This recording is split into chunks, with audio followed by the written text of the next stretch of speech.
സർക്കാരിന്റെ അഭിമാന പദ്ധതിയായ നവകേരള സദസ്സിന്റെ തുടർച്ചയായി പ്രഖ്യാപിച്ച നവകേരള സിറ്റിസൺസ് റെസ്പോൺസ് പ്രോഗ്രാമിന് തിരിച്ചടിയായി ഹൈക്കോടതിയുടെ സുപ്രധാന വിധി പുറത്തു വന്നിരിക്കുകയാണ്. സർക്കാരിന്റെ വികസന ക്ഷേമ പ്രവർത്തനങ്ങളെ കുറിച്ച് ജനങ്ങളുടെ അഭിപ്രായം തേടുന്നതിനായി ആവിഷ്കരിച്ച ഈ സർവേ നടപടികൾ ഹൈക്കോടതി ഡിവിഷൻ ബെഞ്ച് പൂർണ്ണമായും റദ്ദാക്കി. രാഷ്ട്രീയ ലക്ഷ്യങ്ങൾ മുൻനിർത്തിയുള്ള പ്രചാരണങ്ങളുടെ മറവിൽ ഇത്തരത്തിലുള്ള ജനകീയ സർവേകൾ പാടില്ലെന്നും ഇത് നിലവിലുള്ള സാമ്പത്തിക നിയമങ്ങളുടെ ലംഘനമാണെന്നും കോടതി നിരീക്ഷിച്ചു. ചീഫ് ജസ്റ്റിസ് നിതിൻ ജാംദാർ അധ്യക്ഷനായ ഡിവിഷന്റെ ബെഞ്ചാണ് സർക്കാരിന്റെ നയപരമായ തീരുമാനത്തിൽ ഇടപെട്ടുകൊണ്ട് ഈ ഉത്തരവ് പുറപ്പെടുവിച്ചത്. സർക്കാരിന്റെ പൊതുഫണ്ട് ഉപയോഗിച്ച് പാർട്ടി താൽപര്യങ്ങൾ സംരക്ഷിക്കുന്ന നടപടികൾ അനുവദിക്കാനാകില്ലെന്ന ശക്തമായ മുന്നറിയിപ്പാണ് ഈ വിധിയിലൂടെ കോടതി നൽകുന്നത്. മുഖ്യമന്ത്രി പിണറായി വിജയന്റെ നേരിട്ടുള്ള മേൽനോട്ടത്തിൽ ആരംഭിച്ച ഈ പദ്ധതി സർക്കാർ കഴിഞ്ഞ കാലങ്ങളിൽ നടപ്പിലാക്കിയ വികസന പ്രവർത്തനങ്ങൾ ജനങ്ങളിലേക്ക് എത്തിയോ എന്നും അതിൽ അവർ എത്രത്തോളം സംതൃപ്തരാണെന്നും അറിയാനായാണ് ലക്ഷ്യമിട്ടിരുന്നത്. എന്നാൽ ഈ പദ്ധതിയുടെ മറവിൽ വരാനിരിക്കുന്ന തെരഞ്ഞെടുപ്പുകൾ ലക്ഷ്യമിട്ട് CPIM കേഡർമാരെ ഉപയോഗിച്ചത് വിവരശേഖരണം നടത്താനാണെന്നും സർക്കാർ ശ്രമിക്കുന്നതെന്നും ആക്ഷേപം ഉയരുന്നുണ്ടായിരുന്നു. സർക്കാർ സംവിധാനങ്ങളെയും പൊതുഖജനാവിലെ പണത്തെയും ഒരു രാഷ്ട്രീയ പാർട്ടിയുടെ തെരഞ്ഞെടുപ്പ് പ്രകടന പത്രിക തയ്യാറാക്കാൻ ഉപയോഗിക്കുന്നത് ജനാധിപത്യ വിരുദ്ധമാണെന്ന വാദമാണ് കോടതി അംഗീകരിച്ചത്.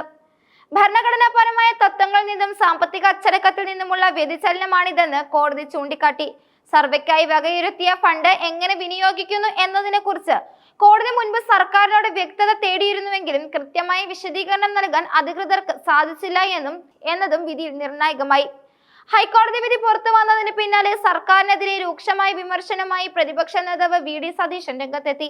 CPIM പ്രവർത്തകരെയും പാർട്ടി സംവിധാനങ്ങളെയും ഉപയോഗിച്ച് സർക്കാർ പണത്തിൽ തെരഞ്ഞെടുപ്പ് പ്രചാരണം നടത്താനുള്ള ഹീനമായ നീക്കത്തിനാണ് കോടതി തടയിട്ടതെന്ന് അദ്ദേഹം പറഞ്ഞു.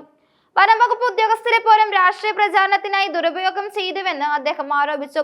ആദിവാസി ഊരുകളിൽ സർക്കാർ ചെലവിൽ ലഘുലേഖകൾ വിതരണം ചെയ്യാനും വിവരശേഖരണം നടത്താനും ഉദ്യോഗസ്ഥരോട് ആവശ്യപ്പെട്ടത് തികച്ചും നിയമവിരുദ്ധമാണ്.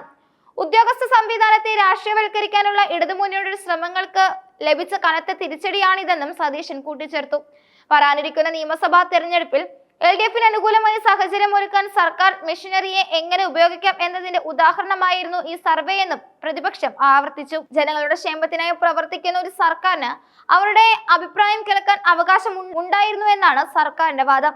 എന്നാൽ ഈ അഭിപ്രായ ശേഖരണം നിഷ്പക്ഷമായ ഏജൻസികളെ ഉപയോഗിച്ചല്ല നടത്തുന്നതെന്നും പാർട്ടിയുടെ താഴെത്തട്ടിലുള്ള പ്രവർത്തകരെ ഇതിൽ ഉൾപ്പെടുത്തിയത് വിവരങ്ങൾ ദുരുപയോഗം ചെയ്യപ്പെടാൻ സാധ്യതയുണ്ടെന്നും ഹർജിക്കാർ കോടതിയിൽ വാദിച്ചു. സർവേയുടെ ഭാഗമായി ശേഖരിക്കുന്ന വ്യക്തിഗത വിവരങ്ങൾ രാഷ്ട്രീയ ആവശ്യങ്ങൾക്കായി ഉപയോഗിക്കപ്പെടുന്നത് സ്വകാര്യതയുടെ ലംഘനമാണെന്ന നിരീക്ഷണവും വിധിക്ക് ആധാരമായിട്ടുണ്ട്. സർക്കാരിന്റെ വികസന നയങ്ങളെ പുകഴ്ത്തുന്ന തരത്തിലുള്ള ചോദ്യങ്ങൾ മാത്രം ഉൾപ്പെടുത്തി തയ്യാറാക്കിയ ചോദ്യാവലി തന്നെ രാഷ്ട്രീയ പ്രേരിതമാണെന്ന് ആക്ഷേപം ഉയർന്നിരുന്നു. സാമ്പത്തിക പ്രതിസന്ധിയിലൂടെ സംസ്ഥാനം കടന്നു പോകുമ്പോൾ കോടിക്കണക്കിന് രൂപ ഇത്തരമൊരു രാഷ്ട്രീയ സർവേക്കായി ചെലവാക്കുന്നത് ദൂർത്താണെന്ന പൊതുവികാരവും കോടതിയുടെ പരിഗണനയിൽ വന്നതായാണ് സൂചന. കേരളത്തിലെ രാഷ്ട്രീയ മണ്ഡലത്തിലെ ഈ വിധി വലിയ ചർച്ചകൾക്ക് വഴിമരുന്നിട്ടിരിക്കുകയാണ്. നവകേരള സദസ്സിന് ലഭിച്ച ജനപിന്തുണയെ രാഷ്ട്രീയമായി വോട്ടാക്കി മാറ്റാനുള്ള സർക്കാരിന്റെ നീക്കങ്ങൾക്ക് ഇത് വലിയൊരു തടസ്സമാണ് സൃഷ്ടിച്ചിരിക്കുന്നത്. കോടതിയുടെ ഈ ഇടപെടൽ സർക്കാരിന്റെ ഭാവിയിലുള്ള ജനസമ്പർക്ക പരിപാടികളെയും ബാധിക്കാനിടയുണ്ട്. കോടതി വിധി മാനിച്ചുകൊണ്ട് സർവേ നിർത്തിവെക്കാൻ സർക്കാർ നിർബന്ധിതരാകുമ്പോൾ അത് പ്രതിപക്ഷത്തിന് ലഭിച്ച വലിയൊരു രാഷ്ട്രീയ വിജയമായി മാറുന്നു. നിയമസഭാ തെരഞ്ഞെടുപ്പിന് മുന്നോടിയായി LDF തയ്യാറെടുപ്പുകൾ നടത്തുന്ന ഘട്ടത്തിൽ കോടതിയിൽ നിന്നുണ്ടായ ഈ തിരിച്ചടി ഭരണമുന്നണിയെ പ്രതിരോധത്തിലാക്കിയിട്ടുണ്ട്. അതേസമയം വിധി പഠിച്ച ശേഷം അപ്പീൽ നൽകുന്നതടക്കമുള്ള നിയമ നടപടികളെ കുറിച്ച് സർക്കാർ ആലോചിക്കുന്നുണ്ടെന്നും ഡിവിഷൻ ബെഞ്ചിന്റെ നിരീക്ഷണങ്ങൾ അതിശക്തമായതിനാൽ മാറ്റം വരാൻ സാധ്യത കുറവാണെന്നുമാണ് നിയമവിദഗ്ധർ വിലയിരുത്തുന്നത്. ജനാധിപത്യത്തിൽ സർക്കാരും പാർട്ടിയും തമ്മിലുള്ള അതിർവരമ്പുകൾ ലംഘിക്കപ്പെടരുത് എന്ന പാഠമാണ് ഈ വിധി കേരള രാഷ്ട്രീയത്തിന് നൽകുന്നത്.